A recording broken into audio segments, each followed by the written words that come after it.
السلام علیکم ورحمۃ اللہ وبرکاتہ۔ وعلیکم السلام ورحمۃ اللہ وبرکاتہ۔ کیا حال چال ہیں آپ سب کے؟ الحمدللہ۔ اعوذ باللہ من الشیطان الرجیم، بسم اللہ الرحمن الرحیم۔ رب اشرح لی صدری ویسر لی امری واحلل عقدۃ من لسانی یفقہوا قولی رب زدنی علما اللہم فقہنا فی الدین اللہم صلی وسلم علی نبینا محمد۔ جی، آیت نمبر ہماری ہے 45۔ وَاسْتَعِینُوا، اور مدد طلب کرو، بالصبر، ساتھ صبر، والصلاۃ، اور نماز کے، وَإِنَّهَا، اور بے شک وہ، لَكَبِيرَةٌ، البتہ بڑی بھاری ہے، إِلَّا، مگر، عَلَى، اوپر، الخاشعین، خشوع کرنے والوں کے، الذین، وہ جو، یظنون، یقین رکھتے ہیں، انہم، بے شک وہ، ملاقات کرنے والے ہیں، ربہم، اپنے رب سے، وانہم، اور بے شک وہ، الیہ، طرف اسی کے، راجعون، لوٹنے والے ہیں۔ یا بنی اسرائیل، اے بنی اسرائیل، اذکروا، یاد کرو، نعمتیہ، میری نعمت، التی، وہ جو، انعمت، انعام کی میں نے، علیکم، تم پر، وانی، اور بے شک میں، فضلتکم، فضیلت دی میں نے تمہیں، علی العالمین، تمام جہانوں پر، واتقوا، اور ڈرو، یومن، اس دن سے، لا تجزی، نہ کام آئے گا، نفس، کوئی نفس، عن نفس، کسی نفس کے، شیئا، کچھ بھی، ولا، اور نہ، یقبل، قبول کی جائے گی، منہا، اس سے، شفاعت، کوئی سفارش، ولا، اور نہ، یؤخذ، لیا جائے گا، منہا، اس سے، عدل، کوئی بدلہ، ولا، اور نہ، ہم، وہ، ینصرون، مدد کیے جائیں گے۔ جی، پڑھیں اب مل کر، وَاسْتَعِینُوا، اور مدد طلب کرو۔ پیج آرام سے پلٹا کریں، ٹھیک ہے؟ یہ مجلس کا ادب ہے، قرآن کی مجلس میں جب بیٹھیں تو صحابہ کرام جو ہیں وہ انتہا درجے محتاط ہوتے تھے، شور شرابہ نہیں ہونا چاہیے، تو کوشش کیا کریں اپنے موبائل کی جو رنگ ٹون ہے وہ بھی سائلنٹ کر لیا کریں، ٹھیک ہے؟ ہم نے یہاں تھوڑی دیر ہی تو بیٹھنا ہوتا ہے تو سائلنٹ کر لیا کریں، تاکہ کیونکہ کلاس میں آپ کا یہ لیسن جو ہے یہ آن لائن ہے، ریکارڈنگ ہو رہی ہوتی ہے، نیٹ پہ اس نے اپلوڈ ہونا ہوتا ہے، ٹھیک؟ تو یہ قرآن کی مجلس کا آداب، ہم نے اس کا ادب و احترام خود ہی کرنا ہے۔ سائلنٹ کر لیں، فون آئے تو اٹھ کر باہر جا کر آپ لوگ سن لیں، اور پیج جب پلٹنا ہے نا ایسے پیج پلٹیں کہ اس میں شور نہ ہو، ٹھیک ہے؟ کیونکہ محدثین جو ہے نا ایسے لوگوں سے علم لیتے نہیں تھے جن کے قلم میں سے چڑچڑاہٹ کی آوازیں آتی ہوں۔ پتہ پہلے تختی لکھتے تھے آپ، تو لکھتے لکھتے چر چر کی آواز آتی تھی نا جب سیاہی کم ہوتی تھی تو وہ ایسے شخص سے حدیث نہیں لیتے تھے جس کے قلم میں سے چڑچڑاہٹ کی آواز آتی ہو۔ تو علم کی مجلس کا ایک ادب ہے، ٹھیک، اور خاص طور پر قرآن کے علم کی مجلس کا سب سے زیادہ ادب اور احترام ہے، اس لیے پیج کو پلٹنا ہے تو آپ لوگوں نے آواز کے بغیر پلٹنا ہے انشاءاللہ۔ تو یہ ابھی عادت نہیں ہے نا ہمیں، تو آہستہ آہستہ انشاءاللہ اس کی عادت ہو جائے گی، ہم نے اپنے آپ کو عادی بنانا ہے، ٹھیک ہے؟ اس بات کو مائنڈ بھی نہیں کرنا، اپنے نفس کے خلاف بالکل نہیں لے کے جانا، لیکن کسی کو پرسنل کوئی بات نہیں، سارا ہم نے فوکس کس کو کرنا ہے کہ اللہ تعالی ہم سے راضی ہو جائے، ایسا عمل کریں ہم کہ جو اللہ کو پسند آ جائے، اس طریقے سے بیٹھیں کہ اللہ کو پسند آ جائے، وہ عمل کریں کہ اللہ کو پسند آ جائے، فرشتوں کی مدد آئے ہم پر، ٹھیک ہے؟ چلیں اب مل کر پڑھیں، وَاسْتَعِینُوا، اور مدد طلب کرو، بالصبر، والصلاۃ، اور نماز کے، وَإِنَّهَا، اور بے شک وہ، لَكَبِيرَةٌ، البتہ بڑی بھاری ہے، الا علی الخاشعین الذین یظنون انہم ملاقو ربہم وانہم الیہ راجعون یا بنی اسرائیل اذکروا نعمتی التی انعمت علیکم وانی فضلتکم علی العالمین واتقوا یوما لا تجزی نفس عن نفس شیئا ولا یقبل منها شفاعۃ ولا یؤخذ منها عدل ولا هم ینصرون. الفاظ کو دیکھ لیں. وَاسْتَعِینُوا اور مدد طلب کرو. اس سے ملتا جلتا لفظ آپ لوگوں نے پیچھے پڑھ لیا پڑھا؟ کسی کو بھی یاد ہے؟ سورہ فاتحہ میں دلیل بھی بتانی ہے آپ لوگوں نے. ٹھیک ہے. وَاسْتَعِینُوا اس سے ملتا جلتا سورہ فاتحہ میں ایاک نعبد و ایاک نستعین. تو نستعین استعینوا روٹ کیا ہے؟ عین واو نون. ٹھیک ہے. عون مدد کرنا. بالصبری صبر کے ساتھ. صاد بارا صبرا صبر کہتے ہیں روکنا باندھنا اپنے آپ کو. ٹھیک ہے. صبرا کا مطلب کیا ہے؟ روکنا باندھنا. اور عربوں میں جو ہے نا گھوڑے کو بھوکا رکھ کر نا باندھا کرتے تھے. خوب بھوکا پیاسا رکھ کے اس کو دوڑاتے تھے. اس کے لیے صبر کا لفظ بھی بولا جاتا تھا. اس کو کیا کرنے کے لیے؟ اس کو چوک و چوبند بنانے کے لیے کہ اچھا سا وہ کام کرا. یا دیکھ لیں جب ہم خالی پیٹ ہوتے ہیں نا تو زیادہ کام کرتے ہیں چست ہو کر. ناشتہ کر لیں تو ڈھیر ہی ہو جاتے ہیں. ہوتا ہے ایسے پیٹ بھر کے کھانا کھا لیں پھر کام کرنے کے قابل نہیں رہتے ہے نا. تو اس لیے وہ اب گھوڑے کو بھوکا پیاسا رکھ کر اس کو دوڑاتے تھے تاکہ اچھے سے وہ چاقو چوبند ہو کر کام کر سکے. تو صبرا اپنے آپ کو روکنا. تو کس سے روکنا اپنے آپ کو؟ نیگیٹو ری ایکشن سے روکنا. ٹھیک ہے. منفی جو عمل رد عمل ہے اس سے اپنے آپ کو روکنا کیا کہلاتا ہے؟ صبر. اور صبر 3 قسم پر ہوتا ہے. ٹھیک ہے. صبر 3 قسم پر ہے. نمبر 1 مصیبت پر صبر. نمبر 2 اللہ کی اطاعت پر صبر. اور نمبر 3 اللہ کی نافرمانی سے بچنے پر صبر. ٹھیک ہے. ایک تو مصیبت آ گئی, کوئی بھی مصیبت آ گئی, جانی آ گئی, مالی آ گئی, کوئی بھی مصیبت آ گئی, بیماری آ گئی, اس پر صبر. مصیبت لے آئے نا, مصیبت میں انشاءاللہ آگے بھی آپ پڑھیں گے. بھوک کی مصیبت ہو گئی, پیسے کی کمی ہو گئی, مال کی کمی ہو گئی, بھوک کی, جانی کوئی نقصان, کوئی اپنا عزیز فوت ہو گیا, کچھ بھی. تو یہ سارے کیا ہیں؟ صبر سے تعلق رکھتے ہیں. ان تمام معاملات میں کیا کرنا ہے؟ صبر. ٹھیک. دوسرے نمبر پر اللہ کی اطاعت میں صبر کرنا ہے. اب دیکھیں آپ بیٹھے ہیں یہاں پر کس لیے بیٹھے ہیں؟ اللہ کی کتاب کو سیکھنے کے لیے نا, کیونکہ اللہ کا حکم ہے. اللہ نے قرآن ہماری طرف بھیجا ہے, اس کو سمجھیں, اس کو سیکھیں.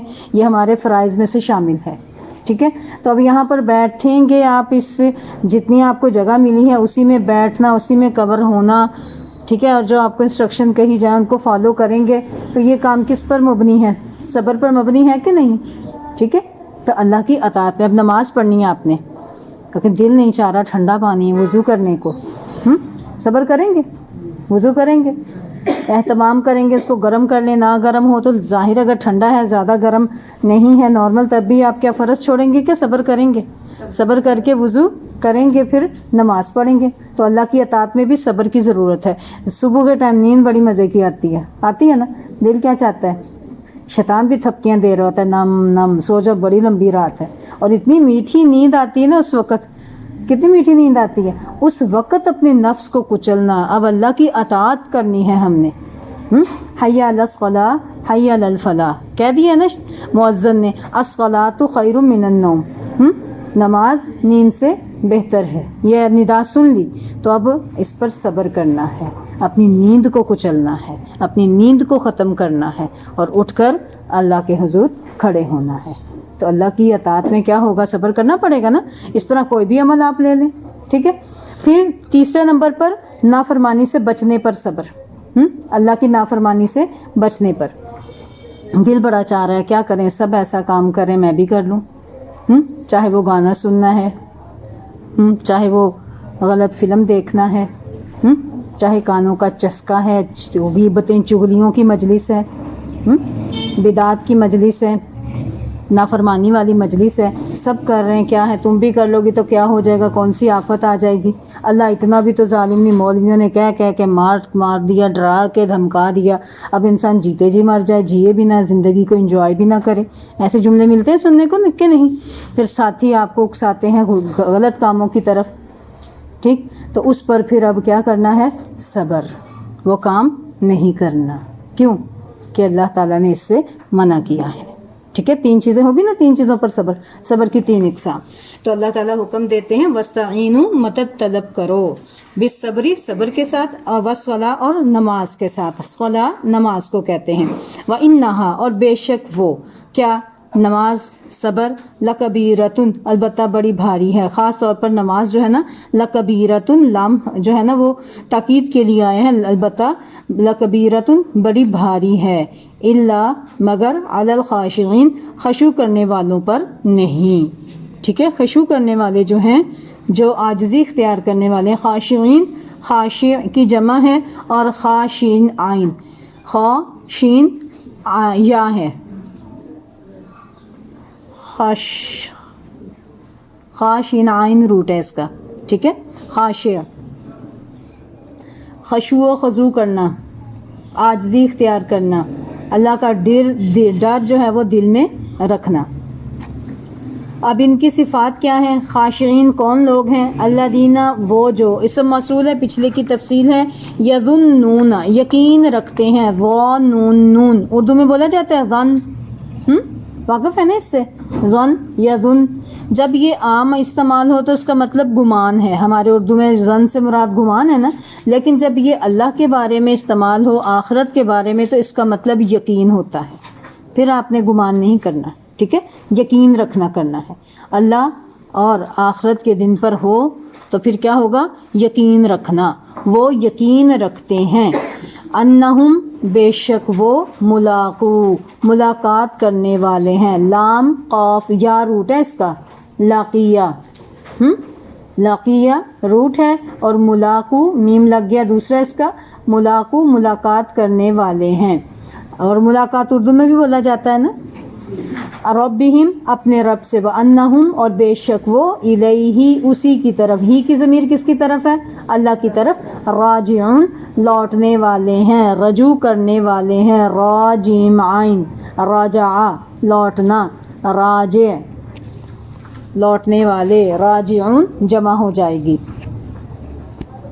یا بنی اسرائیل، اے بنی اسرائیل، اے اولاد یعقوب، اذکروا، یاد کرو، دوبارہ آ گیا نا، پیچھے گزر گیا یہ، نعمتی، میری نعمت، نعمتی، نعمت یا میری، نعمتی یا، یہ ایسے ہے نا، نعمتی یا ہے ایسا لفظ، تو میری نعمت، اللتی، وہ جو، اللتی جو یہ بھی اسم موصول ہے، الذی، الذین، اللتی، یہ 4 آپ تک پڑھ چکے ہیں، الذی پڑھ چکے ہیں، الذین پڑھ چکے ہیں، اور اللتی، ٹھیک ہے، یہ چاروں کیا ہیں؟ یہ سارے کیا ہیں؟ اسم موصول، پچھلی کی تفصیل کے لیے آتے ہیں۔ اللتی، وہ نعمت، اب اللتی کس کی طرف اشارہ ہے؟ نعمت کی طرف، کہ میری وہ نعمت یاد کرو جو، انعمتو، میں نے انعام کی، علیکم، تم پر، وانی، اور بے شک میں نے، فضلتکم، فضیلت دی تمہیں، فضلام، فضل اردو میں بولا جاتا ہے، بڑا فضل ہے، بولتے ہیں نا، فضیلت دی میں نے، فضلتو ایسے ہی جیسے انعمتو، میں نے انعام کیا، ٹھیک ہے، فضلتو میں نے فضیلت دی، کم تمہیں، میں نے فضیلت دی تمہیں، علی العالمین، تمام جہانوں پر، اعلی اوپر، عالمین تمام جہانوں، عالم کی جمع عالمین، واتقوا، اور ڈرو، تقوی اختیار کرو، یومن، اس دن سے، لا تجزی نہ کام آئے گا، جزا جزا بدلہ بننا، کہتے ہیں نا جزاک اللہ خیر، اس کی جزا دے آپ کو، بدلہ دے اللہ تعالیٰ آپ کو، ٹھیک ہے. لا تجزی نہ کام آئے گا، جیم زا حمزہ اس کا روٹ ہے. نفسن کوئی نفس، ان نفسن کسی نفس کے، کہ کوئی نفس کسی نفس کے کام نہ آئے گا. وہ دن یاد کرو، اس دن سے ڈر جاؤ. کون سا دن ہے یہ؟ قیامت کا دن. شیئا کچھ بھی، ولا اور نہ، یقبلو قبول کیا جائے گا، قاف با لام قابلہ قبول، قبول اردو میں بولا جاتا ہے نا. یقبلو پیش لگ گیا نا تو مجہول ہے، پیسیو وائس، اس کا گھما کر ترجمہ کریں گے، ٹھیک ہے. نہ قبول کی جائے گی، منہا اس سے، کس سے؟ ہاں کی ضمیر نفس کی طرف جا رہی ہے، کہ اس نفس سے، شفاعتن کوئی سفارش، شین فا عین شف، والشفع والوتر پڑھا سورہ فجر میں ہے. شین فا عین جفت کو کہتے ہیں، جو سفارش کرنے والا ہوتا ہے وہ جفت ہو جاتا ہے کہ نہیں؟ ایک تو وہ جو کر رہا ہے اور ایک وہ جس کی کر رہا ہے، دو مل گئے نا ایک سے. تو شف سفارش کرنا، شین فا عین اس کا روٹ ہے. ولا اور نہ، یؤخذ لیا جائے گا، آخذا اخذ کرنا اردو میں بھی بولا جاتا ہے، اور نہ لیا جائے گا، منہا اس سے، عدل کوئی بدلہ. عدل، عدل کس کو کہتے ہیں؟ برابری کو، پتہ ہے نا، عدل برابری کو کہتے ہیں. اور عدل کیا ہوتا ہے؟ میزان میں نا، جیسے ترازو ہے، برابری کیا ہوگی؟ جتنا وزن ہے اتنے ہی وزن کا سامان، تو یہ عدل ہوگا، برابری ہو جائے گی، ٹھیک ہے. نہ تو کوئی بدلہ، ولا اور نہ، ہم وہ، ینصرون مدد کیے جائیں گے. آج دیکھیں، آج کے 3 ایسے لفظ ہیں جن کے شروع میں پیش لگا ہے، ان کو مجہول کہتے ہیں، ٹھیک ہے. تو ان کا ترجمہ جو ہے نا تھوڑا سا وہ گھما کے کرتے ہیں. یقبلو، پہلے تو آپ نے یہ پڑھا نا، قبول کرتا ہے، قبول کرے گا، ایسے لیتا ہے یا لے گا یا لیا، ٹھیک ہے. مدد کرتا ہے یا کرے گا یا مدد کی. تو اب یہ ترجمے نہیں ہیں ان تینوں لفظوں میں. کیا ہے؟ قبول کی جائے گی، لیا جائے گا، مدد کیے جائیں گے، ٹھیک ہے. یہ فرق آپ نے کیوں اس کا کرنا ہے؟ شروع میں یا پر پیش لگنے کی وجہ سے، ٹھیک ہے. پیش زبر ہوتی تو یہ ترجمہ نہ ہوتا، پیش لگنے کی وجہ سے ترجمہ اس طریقے سے چینج ہو گیا. یہ میں آپ کو پہچاننے کے لیے، تاکہ جب کبھی آپ کہیں اور پڑھیں تو اس ترجمے کو آرام سے پہچان لیں. چلیں جی، ینصرون میں کیا ہے؟ ناصارہ مدد کرنا، ٹھیک ہے، مدد نہ کیے جائیں گے. اب ان آیات کا ہم دیکھتے ہیں تفسیر ان آیات کی کیا ہے. تذکرہ چل رہا ہے بنی اسرائیل کا. کون تھے بنی اسرائیل؟ تھوڑا سا میرے ساتھ مل کر چلیں گے آپ لوگ. جی، بنی اسرائیل کون تھے؟ یعقوب علیہ السلام کی اولاد تھی. کتنی تھی یعقوب علیہ السلام کی اولاد؟ 12 بیٹے تھے. یعقوب علیہ السلام کون تھے؟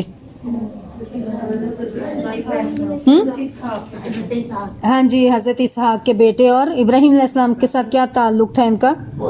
ان کے پوتے تھے، ٹھیک ہے. اب دیکھیں، ابراہیم علیہ السلام، اسحاق علیہ السلام کے بعد بنی اسرائیل میں تقریباً 4000 پیغمبر آئے تھے. اسحاق علیہ السلام سے لے کر عیسیٰ علیہ السلام تک، یہ سب کون سے پیغمبر ہیں؟ بنی اسرائیلی. اور ان کی تعداد مفسرین کتنی بتاتے ہیں؟ تقریباً 4000 کے قریب انبیاء بنی اسرائیل میں آئے، ٹھیک ہے. پھر اس کے بعد عیسیٰ علیہ السلام کے بعد انبیاء کا سلسلہ ختم ہو گیا. پھر آخری پیغمبر آئے 2000 سال بعد، 2000 سال سے بھی زیادہ عرصہ بعد. کون آئے تھے؟ نبی صلی اللہ علیہ وسلم آئے تھے. وہ تو ابراہیم علیہ السلام کی دعا کے 2500 سال بعد آئے تھے، لیکن عیسیٰ علیہ السلام کے تقریباً 550 کے بعد، 600 سال کے بعد آئے تھے، ٹھیک ہے، نبی صلی اللہ علیہ وسلم. پھر دیکھیں اللہ تعالیٰ نے بنی اسرائیل پر کتنے انعامات کیے تھے، بہت زیادہ انعامات کیے، اور انہوں نے ہر نعمت کو ناقدری کی، جھٹلایا، تو اللہ کی طرف سے ان پر ہر دفعہ کیا ہوا تھا؟ عذاب آیا تھا۔ اس کا تذکرہ شروع ہوا ہے، اور تقریباً آپ کو یہ ملے گا مزید آگے 10-12 رکوع تک یہ بات جو ہے مزید چلتی جائے گی، ان کا تذکرہ پتہ چلے گا۔ اور اصل مقصد کیا ہے؟ مسلمانوں کو تنبیہ کرنا کہ تم نے یہ کام نہیں کرنے، ٹھیک ہے؟ ہم نے ساتھ ساتھ یہ دیکھنا ہے کہ یہ کام کہیں میں تو نہیں کرتی، ٹھیک ہے؟ اپنے لیے سبق لے۔ اگر ہم یہ کہنا ہاں یہ یہودیوں کی بات ہے تو پھر یہ یہودیوں تک ہی رہے گی، ہم اس سے سبق حاصل نہیں کر سکیں گے۔ اللہ تعالیٰ نے کہا یہ قرآن ہے تو اس میں تمہارا ذکر ہے، یہ تمہارے لیے آئی ہے، تو اس میں ہمیں روز کے سبق سے نصیحت حاصل کر کے لے کے جانی ہے کہ ہم نے اس سے یہ سبق لینا ہے، ہم نے یہ کام نہیں کرنا انشاءاللہ۔ جو ان کی تباہی و بربادی کا سبب بنا تھا، میں نے وہ کام ہرگز نہیں کرنا، ٹھیک؟ اب پیچھے آپ نے پڑھ لیا بنی اسرائیل سے کیا کہا تھا کہ وعدہ پورا کرو، تم میرا وعدہ پورا کرو گے میں تمہارا وعدہ پورا کروں گا۔ پھر کہا کہ جو تم پر تمہاری طرف نازل ہوا ہے قرآن، یعنی کہ اس پر ایمان لاؤ اور اس کے پہلے انکار کرنے والے نہ بنو، اور میری آیات کو تھوڑی قیمت پر مت، اس کی قیمت تھوڑی نہ لینا، یعنی کہ اس کو بیچ کر تھوڑی قیمت نہ لو، اور صرف اللہ تعالیٰ نے اپنا ہی خوف دلایا، فرحبون اور فتقون 2 لفظ بول کر کہ صرف مجھ ہی سے ڈرو۔ پھر حق اور باطل کو ملانے کا جو جرم انہوں نے کیا تھا، تو اس سے منع کیا کہ حق اور باطل کو آپس میں نہ ملاؤ۔ حق کیا تھا؟ جو اللہ کی طرف سے نازل ہوا تھا، باطل کیا تھا؟ جو خود ساختہ ان کی اپنی بنائی ہوئی باتیں تھیں، یا اپنا بنایا ہوا دین تھا، یا دین میں جو اضافے تھے وہ باطل تھا۔ تو اللہ تعالیٰ نے کہا کہ تم اس کو جانتے بھی ہو، جانتے بوجھتے یہ نہ کام کرو۔ اب دیکھیں ایک بچہ نادان ہو، جاہل ہو، ایک بچہ جس کو پہلے پتہ نہ ہو، تو اس کے اوپر وہ سخت قانون تو نہیں نا آپ لگائیں گے کہ بھئی یہ تو اس بچہ ہے، پہلی دفعہ آیا، اسے تو پتہ بھی نہیں تھا۔ تو اصل ڈانٹ کس کو پڑتی ہے؟ اپنے بچوں کو پڑتی ہے، تمہیں تو پتہ تھا نا یہ کام نہیں کرنا۔ اسی طرح اللہ تعالیٰ کہ تم تو جانتے ہو نا اے بنی اسرائیل، انبیاء تم میں آتے رہے، کتابیں تم پر آتی رہیں، تم نے یہ کام غلط کیوں کیا؟ تم سے پہلے انکار کرنے والے نہ بنو، حالانکہ تم جانتے ہو۔ وَأَقِیمُوا الصَّلَاةَ، پھر کیا تھا؟ نماز کو قائم کرنے کا حکم تھا، اور زکوٰۃ دینے کا، اور رکوع کرنے والوں کے ساتھ رکوع کرنا۔ یہ 2 جو رکن ہیں نا تمام انبیاء کی شریعتوں میں رہے ہیں، نماز قائم کرنا بھی اور زکوٰۃ دینا بھی، ٹھیک ہے؟ تو امت وہ الگ بات ہے، مختلف نمازیں تھیں، مختلف انبیاء پر فرض تھیں، اور ان کی کیفیتیں بھی مختلف تھیں۔ تو جو نبی صلی اللہ علیہ وسلم کو دی گئی ہیں وہ پچھلی امتوں کے اندر ایسے نہیں تھی، ان کی نہ تو تعداد اتنی تھی اور نہ ہی ان کے ارکان و شرائط وغیرہ وہ تھے۔ تو نماز کو قائم کرنا جو ہے انسان کے پچھلے گناہوں کو معاف کر دیتی ہے، ٹھیک ہے؟ ایک نماز سے دوسری نماز کا کیا ہوتا ہے؟ درمیان کا جو وقفہ، اس سے جو ہم سے غلطیاں سرزد ہو جائیں، نبی صلی اللہ علیہ وسلم نے کیا ارشاد فرمایا کہ اللہ تعالیٰ وہ کفارہ بنا دیتے ہیں، وہ گناہ ختم کر دیتے ہیں اللہ تعالیٰ۔ پھر دیکھیں ان کی جو غلط عادت تھی یہود کی، یہ یہود کرتے کیا تھے کہ جو ان کے نئے مسلمان ہوئے ہوتے تھے یہودیوں میں سے، ان کو کہتے تھے ہاں ہاں بڑا اچھا دین ہے، تم اس پر قائم رہو، لیکن خود دنیا کے مفاد کی خاطر کیا کرتے تھے؟ دین کو چھوڑ دیتے تھے، نبی صلی اللہ علیہ وسلم کی اطاعت نہیں کرتے تھے، ان کی تصدیق نہیں کرتے تھے، قرآن کی تصدیق نہیں کرتے تھے۔ تو اس لیے اللہ تعالیٰ نے آڑ دلائی لوگوں کو، تم کہتے ہو نیکی کرنے کے اور خود اپنے آپ کو بھول جاتے ہو۔ حکم ہے ان کے لیے، لیکن یہ حکم عام ہے۔ ہمیشہ بات یاد رکھیں، قرآن پاک کا کوئی بھی حکم ہے اس کے 2 مفہوم ہوتے ہیں، ایک عمومی مفہوم ہوتا ہے، ایک خصوصی مفہوم ہوتا ہے۔ خصوصی جو ہے وہ خصائص کے ساتھ ہے، خاص جس دور میں یہ آیات نازل ہوئی ہیں ان لوگوں کے لیے، اور عمومی عام لوگوں کے لیے جو بھی اس کو پڑھے گا قرآن قیامت تک ان سب کے لیے یہ حکم ہوگا۔ سمجھ آ گئی؟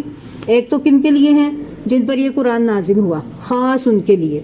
اب یہ کن کا تذکرہ ہے؟ یہود کا۔ اور یہود کا تذکرہ کیوں بیان کیا گیا؟ کیونکہ نبی صلی اللہ علیہ وسلم کا واسطہ اب مدینہ میں آ کے کن کے ساتھ تھا؟ یہود کے ساتھ تھا، ٹھیک ہے؟ اور ان کا بڑا زیادہ اثر تھا اوس اور خزرج پر۔ وہ دینی جو ہے نا فضیلت بھی رکھتے تھے، اور ان کو ہمیشہ یہ بات جو ہے جتلاتے رہتے تھے، ہم انبیاء کی اولاد ہیں، ہم بڑے چہیتے اللہ کے پیارے ہیں، ہمارے اندر نبی آتے رہے، ہم پر یہ انعام ہوا، ہم پر وہ انعام ہوا۔ اور اس پر وہ عرب جو لوگ تھے نا وہاں کے رہتے تھے مدینہ میں، اوس اور خزرج 2 قبیلے تھے، ان پر دھونس جمایا کرتے تھے۔ پھر سودی نظام انہوں نے چلایا ہوا تھا، سارا وہاں کا جتنا بھی کاروباری نظام ہے یہود کے ہاتھ میں تھا، اور اوس اور خزرج ان کے ماتحت ہو کر رہتے تھے، اپنے مال وغیرہ ان سے لینا کرنا، لین دین جو ہے نا، سود کا نظام سارا ان یہود نے چلایا ہوا تھا. تو ان کا بڑا اثر رسوخ تھا. نبی صلی اللہ علیہ وسلم نے سب سے پہلے جا کر کیا کیا تھا؟ میثاق مدینہ قائم کیا تھا، ٹھیک ہے نا. اس میں ان کو مسلمان امت کے ماتحت رہنے کا حکم دیا تھا کہ بھئی تم نے کسی قسم کا 3 قبیلے رہتے تھے مدینہ میں ان کے بنی اسرائیل کے، بنو قریظہ، بنو نذیر، بنو قینقاع. یہ 3 قبائل بنی اسرائیل کے یہود میں رہتے تھے، یہود کے مدینہ میں رہتے تھے. ان تینوں سے نبی صلی اللہ علیہ وسلم نے معاہدہ کر لیا تھا کہ کوئی بھی معاملہ ہو جائے، آس پاس سے کہیں بھی کوئی جنگ ہو، کوئی مسئلہ مسائل ہو، تم نے کیا کرنا ہے؟ ہماری حمایت کرنی ہے، ٹھیک ہے. اس پر انہوں نے سگنیچر کر دیے تھے، ہاں کر دی ہوئی تھی، لیکن اندر خانے انہوں نے خیانتیں شروع کر دی. جب خیانتیں شروع کی تو اللہ تعالیٰ نے ان کو ایک ایک کر کے ان کے قبیلے کو وہاں سے وطن بدر کر دیا گیا تھا. تو اب مسلمانوں کو ان کی بد عادتوں کے بارے میں بتایا جا رہا ہے کہ انہوں نے ایسا کام کیا تھا تو اللہ تعالیٰ نے ان سے امامت کو چھین لیا. تو اے مسلمانوں، اگر تم میں سے کوئی بھی ایسا جرم کرے گا تو تم بھی ایسے ہی اللہ کے عذاب کے بھی مستحق ہو سکتے ہو، ٹھیک ہے. تو یہ دیکھیں آگے کی آیات جو ہیں، آیت نمبر 45 سے وَاسْتَعِینُوا بِالصَّبْرِ وَالصَّلَاةِ، اور تم صبر اور نماز کے ذریعے سے اللہ کی مدد طلب کرو. استعینوا، استعانت اردو میں بھی بولا جاتا ہے، الف سین تا مانگنے کے لیے آتا ہے. جیسے استغفار مانگتے، الف سین تا لگ گیا نا، استغفار کہ بخشش مانگنا، استسقا پانی مانگنا، اور اسی طرح استعین، استعانت مدد طلب کرنا. وَاسْتَعِینُوا مدد طلب کرو، بالصبری صبر سے، والصلاۃ اور نماز سے. وَإِنَّهَا لَكَبِیرَةٌ اور بے شک یہ بہت بھاری ہے، إِلَّا عَلَى الْخَاشِعِینَ مگر عاجزی کرنے والوں پر بھاری نہیں ہے. وَإِنَّ اور جو ہے نا لا مل کر بے شک ہو جائے گا، وَإِنَّهَا بے شک وہ نماز لَكَبِیرَةٌ البتہ بھاری ہے. مگر کن پر بھاری نہیں ہے؟ جو خاشعین، خاشی ہیں، جو عاجزی اختیار کرنے والے ہیں. اب دیکھیں صبر اور نماز ہر اللہ والے کے 2 بڑے ہتھیار ہیں. جو بھی اللہ والا ہے نا، اس کے سب سے بڑے ہتھیار کیا ہیں؟ صبر اور نماز. نماز کے ذریعے سے ایک مومن کا رابطہ، تعلق اللہ تعالیٰ سے مضبوط ہو جاتا ہے، جس سے اسے اللہ تعالیٰ کی تائید اور نصرت حاصل ہوتی ہے. صبر کے ذریعے سے کردار کی پختگی اور دین میں استقامت حاصل ہوتی ہے. کس کی وجہ سے؟ صبر کی وجہ سے. تو حدیث میں آتا ہے، نبی صلی اللہ علیہ وآلہ وسلم نے ارشاد فرمایا، مسند احمد کی حدیث ہے، سنن ابو داؤد کی حدیث ہے، صحیح جامع صغیر کی حدیث میں ہے، نبی صلی اللہ علیہ وآلہ وسلم کو جب بھی کوئی شدید معاملہ پیش آتا، آپ فوراً نماز کا اہتمام کرتے، ٹھیک ہے. کوئی بھی مسئلہ ہوتا تو کیا کرتے؟ 2 رکعت نماز پڑھ کے اللہ سے مدد طلب کرتے. آپ نے کبھی کی؟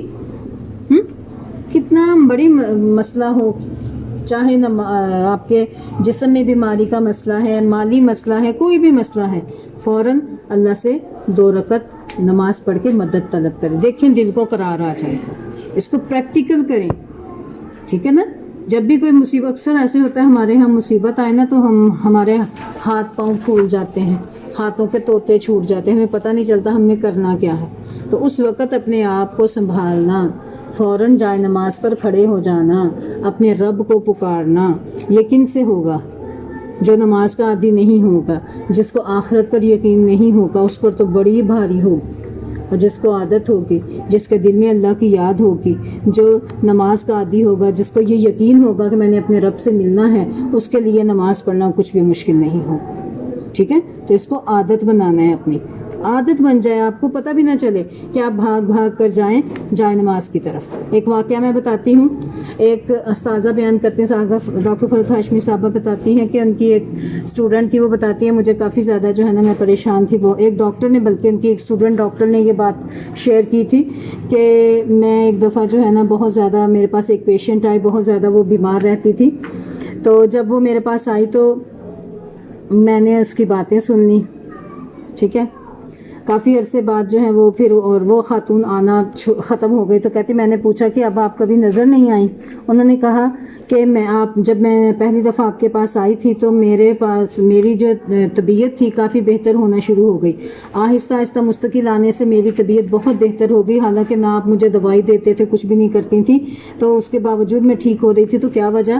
تو آپ نے مجھے بتایا تھا کہ اصل بات یہ ہے کہ آپ کو ایک سننے والا کان چاہیے تھا، تاکہ آپ کی دل کی باتیں باہر نکلیں. میں وہ آپ کا کان بن گئی.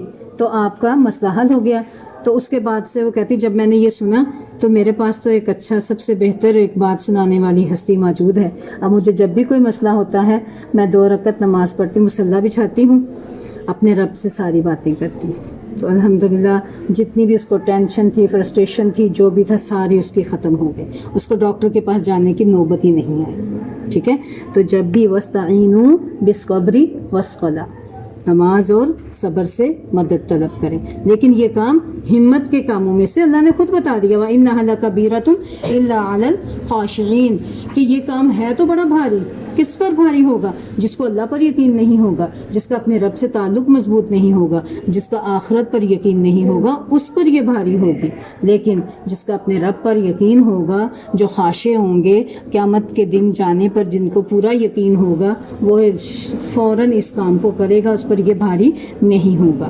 اب دیکھیں خاشع کون ہے؟ الذین یظنون انہم ملاقو ربہم وانہم الیہ راجعون, جو لوگ اس بات کا یقین رکھتے ہیں کہ وہ اپنے رب سے ضرور ملنے والے ہیں اور بے شک وہ اسی کی طرف لوٹنے والے ہیں. یعنی کہ نماز کی پابندی عام لوگوں کے لیے تو مشکل ہے, لیکن خشوع و خضوع کرنے والوں کے لیے یہ آسان ہے, بلکہ اطمینان اور راحت کا باعث ہے. تو یہ لوگ کون ہیں خشوع و خضوع کرنے والے؟ وہ جو قیامت پر پورا یقین رکھتے ہیں. گویا قیامت پر یقین اعمال خیر کو آسان کر دیتا ہے. قیامت پر یقین کیا کر دیتا ہے؟ اچھے اعمال کو آسان کر دیتا ہے, اور آخرت سے بے فکری انسان کو بے عمل بنا دیتی ہے, بلکہ بد عمل بنا دیتی ہے. اور یہی جرم بنی اسرائیل میں تھا. وہ سمجھتے تھے کہ ہم اللہ کے بیٹے, اللہ کے پیارے, اللہ کے چہیتے ہیں, اس لیے جو مرضی کریں اللہ نے تو ہمیں بخش ہی دینا ہے. آج امت مسلمہ میں تو نہیں ہے جرم. ہم امت محمدی ہیں یا فلاں سید زادے ہیں تو وہ تو بخش آئے ہیں, جو مرضی کر لیں. ہے نا, یہ بات بہت زیادہ پائی جاتی ہے, اس سے بچنا ہے. پھر آگے اللہ تعالیٰ ارشاد فرماتے ہیں بنی اسرائیل کے بارے میں, یا بنی اسرائیل اذکروا نعمتی التی انعمت علیکم, اے بنی اسرائیل تم میری وہ نعمت یاد کرو جو میں نے تم پر انعام کی. وَأَنِّي فَضَّلْتُكُمْ عَلَى الْعَالَمِينَ, اور بے شک میں نے تمہیں فضیلت دی تھی جہان والوں پر. یہاں سے دوبارہ بنی اسرائیل کا وہ انعامات یاد کرائے جا رہے ہیں جو ان پر کیے گئے, اور ان کو قیامت کے دن سے ڈرایا جا رہا ہے کہ جس دن نہ کوئی کسی کے کام آئے گا, نہ سفارش قبول ہوگی, نہ معاوضہ دے کر چھٹکارا ہو سکے گا, نہ کوئی مددگار آئے گا, آگے آئے گا. دیکھیں 4 باتیں ہوتی ہیں جس کی وجہ سے کوئی شخص جو ہے وہ یہ کام 4 چیزیں جو ہیں اس سے نجات حاصل کر سکتا ہے. لیکن قیامت کے دن یہ 4 کام نہیں آئیں گے. کسی بھی مصیبت میں آپ گھرے ہوں تو کیا چاہتے ہیں؟ سفارش. سب سے پہلے کیا ہے؟ کام, کسی کی مدد چاہیں گے کہ کوئی کام آ جائے. کام نہیں آئے گا تو کیا کریں گے؟ سفارش لے کر آئیں گے. سفارش نہ ہوگی تو کیا ہوگا؟ مٹھی گرم, معاوضہ, اچھا یہ لے لو, اس کے بدلے ایسے کر دو. ٹھیک, یہ بھی نہ ہو تو کیا ہوگا کہ کوئی اور کسی اور کی مدد, کوئی اور مددگار پیچھے سے لے آئیں. کہتے ہیں امی جی آئیں, چلیں ذرا, مجھے ڈر لگتا ہے ٹیچر کو بات کریں. خود نہیں آئیں گے بچے, ماؤں کو آگے کرتے ہیں. ہوتا ہے ایسے کہ نہیں؟ ٹھیک ہے, مددگار آئے گا کوئی. تو یہ 3 کام جو ہیں, یہ 4 کام نہیں ہوں گے قیامت کے دن. کوئی کسی کی سفارش نہیں کرے گا. سفارش کوئی کرے گا اللہ تعالیٰ اختیار دیں گے جس کو وہ کرے گا, اور جتنی کہیں گے اللہ تعالیٰ اتنی کرے گا, اس سے زیادہ نہیں کر سکتے. تو ضرورت کس بات کی ہے؟ اپنا تعلق اپنے رب سے مضبوط کریں. ٹھیک ہے, اگر گناہ سرزد ہو بھی جائیں فوراً معافی مانگیں. اللہ چاہے تو معاف کرے, اور چاہے تو گناہ کی سزا بھگتنے کے بعد پھر سفارش اس کے حق میں قبول کریں گے. نبی صلی اللہ علیہ وسلم بھی کریں گے, پھر ایمان والے بھی کریں گے سفارش. ٹھیک ہے, جب اللہ ان کو اختیار دے گا. یہ بات یاد رکھنی ہے. پھر دیکھیں اللہ تعالیٰ ارشاد فرماتے ہیں کہ وَاتَّقُوا يَوْمًا لَا تَجْزِي نَفْسٌ عَن نَفْسٍ شَيْئًا وَلَا يُقْبَلُ مِنْهَا شَفَاعَةٌ وَلَا يُؤْخَذُ مِنْهَا عَدْلٌ وَلَا هُمْ يُنصَرُونَ, اور نہ ہی ان کی مدد کی جائے گی. آگے دوسرا تذکرہ شروع ہو رہا ہے. تھوڑا سا ہم یہاں پر ایک انعام کے بارے میں پڑھ لیں. یہ ایک انعام بیان فرمایا ہے کہ ان کو تمام جہان والوں پر اللہ نے فضیلت دی تھی. کن کو؟ بنی اسرائیل کو. ٹھیک ہے, ایک انعام تھا, یعنی امت محمدیہ سے پہلے جو فضیلت کس کو حاصل تھی؟ امت بنی اسرائیل کو حاصل تھی. لیکن پھر اللہ تعالیٰ نے جب انہوں نے معصیت کا ارتکاب کیا اور امر بالمعروف اور نہی عن المنکر کا فریضہ چھوڑ دیا تو اللہ تعالیٰ نے ان سے وہ فضیلت چھین کر کن کو دے دی؟ امت مسلمہ کو. کنتم خیرہ امت، آگے پڑھیں گے آپ انشاءاللہ. نبی صلی اللہ علیہ وسلم کی امت کو کیا کہا گیا؟ خیرہ امت، کہ تم بہترین امت ہو، لوگوں کے لیے نوازے گئے. اس امت کا لقب اللہ نے خیرہ امہ رکھا ہے. اور تنبیہ کی ہے کہ انعامات الہی کسی خاص نسل کے ساتھ وابستہ نہیں ہیں، بلکہ یہ کس کے ساتھ ہیں؟ ایمان اور عمل کی بنیاد پر ملتے ہیں. ایمان و عمل سے محرومی پر یہ انعامات سلب کر لیے جاتے ہیں. کبھی بھی کوئی آپ کی نعمت جائے نا، سوچے میں نے اللہ کی کیا نافرمانی کی ہے. ٹھیک ہے، انعامات میں زوال، انعامات کب چھینتے ہیں، نعمتیں کب چھینتی ہیں؟ اللہ کی نافرمانی سے نعمتیں چھین جاتی ہیں. ایک آنکھ کی نعمت ہی لے لیں آپ. قیامت کے دن اگر اللہ نے پوچھ لیا کہ یہ اینک کیوں لگی ہے، کیا دیکھ کر لگی ہے، پھر کوئی جواب ہے؟ گھٹنے عورتوں کو تو سب سے پہلے کمر اور گھٹنے ختم ہوتے ہیں. اگر اللہ نے پوچھ لیا یہ گھٹنے اور کمر کس کام کی وجہ سے اس میں یہ مسئلے پیدا ہوئے ہیں، اللہ کی اطاعت میں یا اللہ کی نافرمانی میں یا صرف اپنے دنیا کے کاموں میں، پوچھ سکتے ہیں. اللہ پوچھیں گے. 4 باتوں کا جواب دیے بغیر کسی کا پاؤں نہیں ہل سکے گا. جوانی کہاں بتائی ہے، مال کہاں سے کمایا، کہاں خرچ کیا ہے، یہ سارا وقت کیسے صرف کیا، سارا اللہ نے پوچھنا ہے. اس کے بغیر قدم نہیں ہلیں گے. تو اس لیے جو نعمتیں ملی ہیں ان کی قدر کیا کریں اور ان کا صحیح استعمال کیا کریں. نعمتوں کی قدر میں کیا ہے؟ ان کا صحیح استعمال. ٹھیک ہے، زبان ملی ہے، اس کا صحیح استعمال. کان ملے ہیں، اس کا صحیح استعمال. دل دیا ہے، اس کا صحیح استعمال. کیونکہ جب نعمتوں کا صحیح استعمال نہیں کیا جاتا تو اللہ تعالیٰ وہ نعمتیں چھین لیتے ہیں. اس طرح جس طرح امت محمدیہ بھی اس وقت اپنی بد عملیوں اور شرک و بدعات کے ارتکاب کی وجہ سے خیرہ امہ کے بجائے شرہ امہ بنی ہوئی ہے. ہدا اللہ تعالیٰ، اللہ تعالیٰ ان سب کو ہدایت دے. ہمیں بھی یہود کا یہ بھی دھوکہ تھا کہ ہم تو اللہ کے محبوب اور چہیتے ہیں، اس لیے مواخذہ آخرت سے محفوظ رہیں گے. تو اللہ تعالیٰ نے فرما دیا وہاں اللہ کے نافرمانوں کو کوئی سہارا نہیں دے سکے گا. اسی فریب میں آج امت محمدیہ بھی مبتلا ہے. مسئلہ شفاعت کو جو اہل سنت کے ہاں مسلمہ ہے، مسلمہ مطلب یعنی کہ اس میں مانا جاتا ہے بالکل ٹھیک ہے، لیکن اپنی بد عملی کا جواز اس کو بنا دینا یہ جائز نہیں ہے. نبی صلی اللہ علیہ وسلم اللہ کی اجازت سے یقیناً شفاعت فرمائیں گے اور اللہ ان کی شفاعت قبول فرمائے گا. احادیث سے صحیحہ سے یہ بات ثابت ہے. لیکن یہ بھی احادیث میں آتا ہے کہ احداث فی الدین، بدعات کے ارتکاب جو کرنے والے لوگ ہوں گے وہ اس سے محروم رہیں گے، نبی صلی اللہ علیہ وسلم کی شفاعت سے محروم رہیں گے. نیز بہت سے گناہ گاروں کو جہنم میں سزا دینے کے بعد نبی صلی اللہ علیہ وآلہ وسلم کی شفاعت کے ذریعے سے جہنم سے نکالا جائے گا. تو بتائیں ذرا، کیا جہنم میں چند روزہ جلنا برداشت ہو سکتا ہے بندے سے؟ ایک لمحہ بھی انسان برداشت نہیں کر سکتا. اللہ تعالی ہم سب کو اس سے محفوظ رکھے. ٹھیک ہے، تو اب یہ یقین رکھیں کہ ہم نے کیا کرنا ہے. اللہ تعالیٰ نے جو انعام دیے ہیں ان انعامات کو ہم نے قائم دائم رکھنا ہے اور اس کے لیے دعا بھی ہے. اللہم انی اعوذ بک من زوال نعمتک، کہ اللہ نعمتوں کے زوال سے میں تیری پناہ چاہتا ہوں. یہ کثرت سے دعا بھی مانگیں اور اپنے اعمال کو بھی چیک کریں کہ کہیں میں نعمتوں کی ناقدری تو نہیں کر رہی. یہ کان کھول کے سن لیں آپ بات، آپ بھی، میں بھی، سب سے پہلے میں شامل ہوں اس میں، کہ عورتوں کے بارے میں نبی صلی اللہ علیہ وسلم نے ارشاد فرمایا کہ کثرت سے میں نے جہنم میں عورتوں کی تعداد دیکھی. اور وجہ کیا ہے؟ ناشکری، خامدوں کی ناشکری، لان تان. ایک گلے شکوے نہیں ختم ہوتے.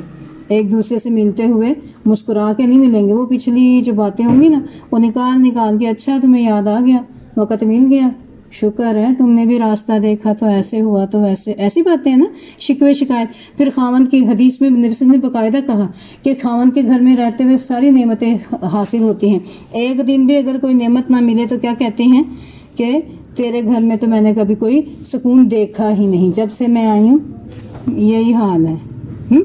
تو ہم عورتوں کو زیادہ خطرہ ہے. جنت کمانا بھی زیادہ آسان اگر ہے عورتوں کے لیے تو خطرناک بات بھی ہمارے لیے بہت زیادہ ہے. یہ جو ہے نا، یہ زبان، اس کا صحیح استعمال سیکھ لیں. ٹھیک ہے، اسی سے شکر گزاری ہوتی ہے، اسی سے ناشکری ہوتی ہے. تو اس لیے اپنی نعمتوں کی قدر کریں، اپنے خامدوں کی بھی قدر کریں، جا کے ان کا شکریہ بھی ادا کیا کریں کہ آپ نے ہمیں موقع دیا. ٹھیک ہے، یہاں آنے کا ان کا شکریہ ادا کریں ذرا. تو دیکھیے گا پھر کیا آپ کو وہ رسپانس بھی دیں گے، اچھا رسپانس ملے گا انشاءاللہ. ٹھیک ہے، اللہ تعالی ہم سب کو عمل کی توفیق عطا فرمائے. وما علینا الا البلاغ المبین. سبحانک اللہم و بحمدک اشہد ان لا الہ الا انت استغفرک و اتوب الیک. ربنا لا تزغ قلوبنا بعد اذ هدیتنا وهب لنا من لدنک رحمة انک انت الوهاب. رب ارحمهما كما ربياني صغيرا. اللهم فقهنا في الدين. اللهم صل وسلم على نبي محمد. آمین. السلام علیکم ورحمۃ اللہ وبرکاتہ. وعلیکم السلام ورحمۃ اللہ وبرکاتہ.